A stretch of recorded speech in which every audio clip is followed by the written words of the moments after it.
اگر امام دوسری رکعت میں درود پڑھنے کا موقع نہ دے تو اس صورت میں کیا رائے ہے؟ دوسری رکعت میں درود پڑھنے کا موقع نہ دے، دوسری رکعت میں تو درود پڑھ لیں تب بھی ٹھیک، نہ بھی پڑھیں تب بھی ٹھیک، چوتھی رکعت میں ضروری ہے، آخری میں ضروری ہے۔ تو آپ چھوٹا سا تو پڑھ لیں نا، اللہم صلی علی محمد وعلی آل محمد، کافی۔ ترمذی میں یہ حدیث ہے، سیدنا عمر کا قول ہے کہ جب تک رسول اللہ پر درود نہ پڑھو تو زمین و آسمان کے درمیان دعا لٹکی رہتی ہے، لیکن وہ روایت کمزور ہے اور اس میں ایک مجہول راوی ہے، لیکن یہ بات اپنی اصل میں درست ہے، کیونکہ نبی صلی اللہ علیہ وآلہ وسلم نے جو ترمذی میں حدیث ہے، ایک شخص آیا، اس نے ڈائریکٹ دعا مانگی، آپ نے فرمایا سائل نے جلدی کر دی۔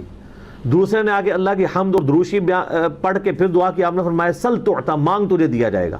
اور پھر پہلے والے شخص کو بلا کے آپ نے سمجھایا کہ دعا کا یہ طریقہ نہیں، پہلے اللہ کی حمد بیان کرو، پھر درود شریف، پھر دعا مانگو۔ ہم نماز میں بھی یہ کہتے ہیں، پہلے التحیات للہ پڑھتے ہیں، حمد، پھر نبی علیہ السلام پہ سلام عرض کرتے ہیں، پھر درود شریف، پھر اینڈ پہ دعا مانگتے ہیں۔ تو دعا کا سلیقہ اور ڈیکورم یہی ہے کہ حمد اور درود کے بغیر دعا نہیں مانگنی۔ تو اگرچہ یہ حدیث اپنے متن کے اعتبار سے، یعنی اپنے سند کے اعتبار سے کمزور ہے، لیکن اپنے متن کے اعتبار سے بالکل درست ہے کہ دعا کی قبولیت کے لیے چاہیے۔ پھر وہ جو حدیث ہے مسند احمد کی کہ قیامت والے دن جو لوگ جنت میں داخل بھی ہو گئے اور دنیا میں بغیر حمد و درود کے کسی مجلس سے اٹھے ہوں گے، وہاں پہ بھی ان کو حسرت ہو رہی ہوگی جب وہ اجر دیکھیں گے اصل میں کہ یار یہ تو بڑی چیز تھا درود شریف، ہم نے اس کو لائٹ لیا۔ تو جنت میں جا کے کسی چیز کی حسرت ہونا تو بہت بڑے لیول کی حسرت ہے اگر دیکھا جائے تو کیوں اپنا ثواب ہم کریں۔ پھر جو سنن نسائی کی حدیث بار بار میں نے بیان کی ہے، جو زید بن خارجہ کو نبی علیہ السلام نے وصیت کی کہ اپنی دعاؤں میں مجھ پہ درود کو لازم کرو، تو کیوں؟ وہ دعا کی قبولیت کا ذریعہ ہے۔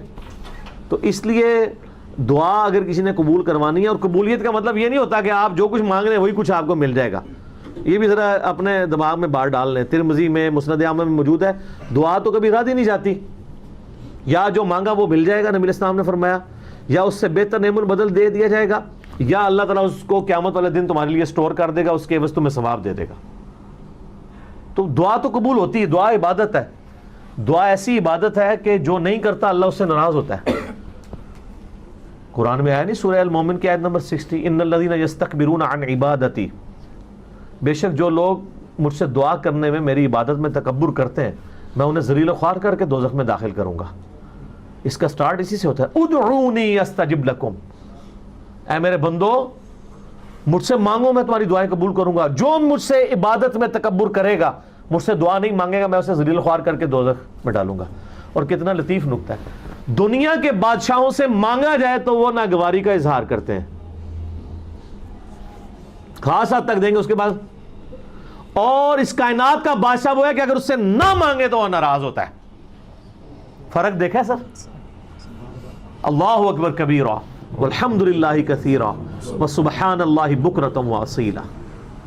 پہلی حدیث صحیح بخاری اور صحیح مسلم دونوں میں موجود ہے، صحیح مسلم میں ذرا تفصیل کے ساتھ ہے۔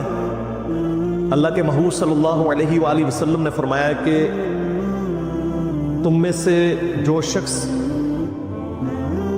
اذان کی آواز سنے تو جو مؤذن کہتا ہے وہ انہی کلمات کو رپیٹ کرے، اور پھر اس کے بعد مجھ پر ایک دفعہ درود شریف پڑھے۔ جو ایک دفعہ درود شریف پڑھے گا اللہ تعالیٰ اس پر 10 دفعہ درود بھیجے گا، یعنی 10 رحمتیں نازل فرمائے گا۔ اس کے بعد اللہ کے حضور میرے لیے مقام وسیلہ کی دعا مانگو۔ وسیلہ جنت میں ایک مقام ہے جو اس کائنات میں ایک شخص کو ملے گا، اور میں اللہ سے امید کرتا ہوں وہ ایک شخص میں ہوں، نبی علیہ السلام نے فرمایا۔ اور پھر آپ علیہ السلام نے ہمارے لیے خوشخبری فرمائی کہ جو یہ عمل کرے گا قیامت والے دن میری شفاعت اس کے لیے حلال ہو جائے گی انشاءاللہ تعالی، اللہم اجعلنا منہم۔ تو شفاعت رسول صلی اللہ علیہ وآلہ وسلم حاصل کرنے کا وظیفہ اذان کا جواب دینا ہے، یعنی اذان کے کلمات رپیٹ کرنے ہیں، اس میں حی علی الصلاۃ حی علی الفلاح پر آپ لا حول ولا قوۃ الا باللہ پڑھیں، یہ بھی جواب ہے، اور یہی کلمات رپیٹ بھی کر سکتے ہیں۔ باقی جو مؤذن کہہ رہے ہیں وہ آپ کہیں، اس کے بعد ایک دفعہ درود شریف، پھر الوسیلہ والی دعا۔ مسلم شریف میں وہ دعا نہیں آئی، لیکن بخاری میں وہ دعا بھی آئی ہے پھر، اللہم رب هذه الدعوة التامة والصلاة القائمة آت محمدا الوسيلة والفضيلة وابعث مقاما محمودا الذي وعدته وارزقنا شفاعته يوم القیامہ. یہ بیچ میں خود سے ایڈ کر دیا ہوا ہے، وعدتا تک ہے. اس کے بعد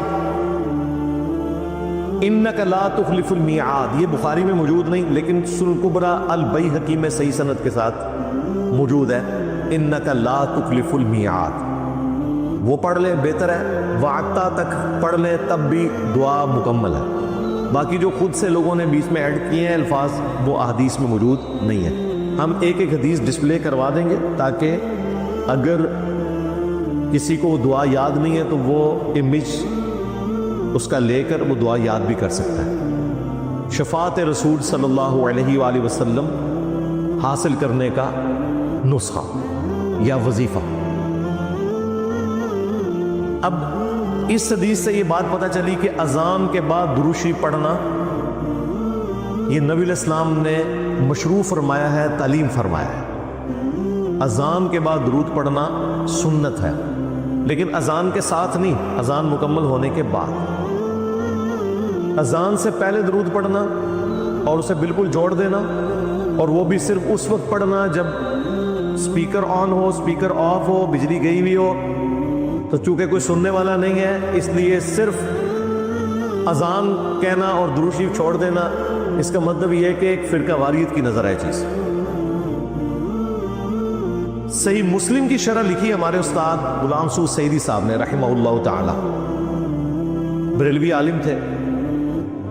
انہوں نے ڈھکے چھپے الفاظ میں بریلویوں کی خود مذمت کر دی. اس حوالے سے انہوں نے کہا کہ حضرت بلال حبشی رضی اللہ تعالیٰ عنہ ہم سے بڑے عاشق رسول تھے، صحابہ تابعین ہم سے بڑے عاشق رسول تھے. وہ جب اذان دیتے تھے تو اذان سے پہلے درود و سلام نہیں پڑھا کرتے تھے، لہٰذا بہتر یہی ہے کہ اسی طریقے سے اذان دی جائے. یہ مفتی منیب الرحمان جو مفتی اعظم ہیں بریلویوں کے، ان کے مدرسے میں شیخ الحدیث تھے. میری ان سے تفصیلی ملاقات بھی ہوئی ہے 22 مارچ 2007 کو، بلکہ فجر کے فوراً بعد میری فلائٹ تھی تو میں رات کو پھر اسی مدرسے میں رکا تھا، آفس کے کام کے سلسلے میں گیا ہوا تھا. تو انہوں نے باقاعدہ شرح صحیح مسلم میں لکھا ہے کہ یہ اس طریقے سے اذان دے رہے ہیں اور اس کو عشق رسول بتا رہے ہیں، اور جو اذان نہیں دیتے انہیں وہ کہتے ہیں کوئی عشق سے محروم ہے. تو یہ بالکل غلط اپروچ ہے. البتہ اذان کے بعد درود شریف پڑھنا اور وہ بھی الوسیلہ والی دعا سے پہلے تاکہ نبی علیہ السلام کی شفاعت حاصل ہو، یہ سنت ہے. دوسری حدیث صحیح مسلم میں ہے کہ نبی علیہ السلام نے فرمایا جو مجھ پر ایک دفعہ درود پڑھے گا اللہ تعالیٰ اس پر 10 دفعہ درود پڑھے گا. یعنی جو میرے لیے ایک دفعہ دعائے رحمت کرے گا اللہ تعالیٰ اس پر 10 رحمتیں نازل فرمائے گا. تیسری حدیث سنن نسائی میں ہے، حضرت جبرائیل علیہ السلام رسول اللہ کی خدمت میں حاضر ہوئے اور کہا کہ آپ کا رب آپ سے فرماتا ہے کہ کیا آپ اس بات پر راضی نہیں ہیں کہ آپ کا جو بھی امتی آپ پر ایک دفعہ درود بھیجے اللہ تعالیٰ اس پر 10 دفعہ رحمت نازل فرمائے گا، اور جو ایک دفعہ سلام بھیجے گا اللہ تعالیٰ اس پر 10 دفعہ سلامتی نازل فرمائے گا. یہ وہ حدیث ہے جس میں درود اور سلام دونوں کا ذکر ہے، ورنہ اس سے اوپر جو 2 حدیثیں ڈسکس ہوئی ان میں صرف درود کا ذکر تھا. درود اور سلام انٹرچینجبل الفاظ ہیں، جس طرح اردو میں خوش و خرم، حسین و جمیل، اور قرآن میں تو صرف سلام آیا، سلام علی ابراہیم، سلام علی موسیٰ و ہارون، اور پھر اسے کنکلوڈ کیا سبحان ربک رب العزت عما یصفون وسلام علی المرسلین والحمد للہ رب العالمین. اور آیت درود میں بھی دیکھیں